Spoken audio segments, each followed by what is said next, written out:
Last week ஒரு furniture shop owner, நான் எந்த மாரி புக் எழுதட்டும் அப்படின்னு என்னைய கேட்டாங்க. நோயிங் ஹிம் பர்சனலி அவரு he is not only a furniture shop owner, but also a trainer, motivational speaker and also soft skill training எல்லாமே குடுக்குறவங்க. So இப்ப அவரு புக் எழுதணும்னு நெனச்சாருன்னா, அவரு ஆல்ரெடி வச்சிருக்கிற அவரோட எக்ஸிஸ்டிங் ஃப்ளரிஷிங் பிசினஸான ஃபர்னிச்சர் பத்தியும் எழுதலாம். இல்ல அவரோட சாஃப்ட் ஸ்கில் ட்ரெய்னிங் அவர் எப்படி ஒரு ஒரு மோட் வச்சிருப்பாங்கல்ல ஒரு ஒரு ட்ரெய்னரும். அத பேஸ் பண்ணி அவர் எழுதலாம். And he also have some knowledge in trading also. So இந்த மாதிரி அவருக்கு நெறைய விஷயம் அவருக்குன்னா எல்லாருக்குமே நம்மளுக்கு நெறைய இன்ட்ரெஸ்ட் இருக்கும். பேஷனேட் நெறையா இருக்கும்.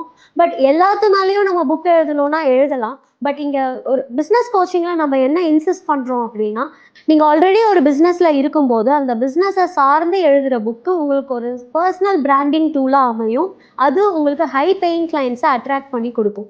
ஓகே. இங்க பிசினஸ் கோச்சிங்ல நம்ம புக்க வந்து ஒரு ப்ரொடக்டிவிட்டி டூலா ஃபோக்கஸ் பண்றதுனால, there should be a business associated with the book or the book should start a business.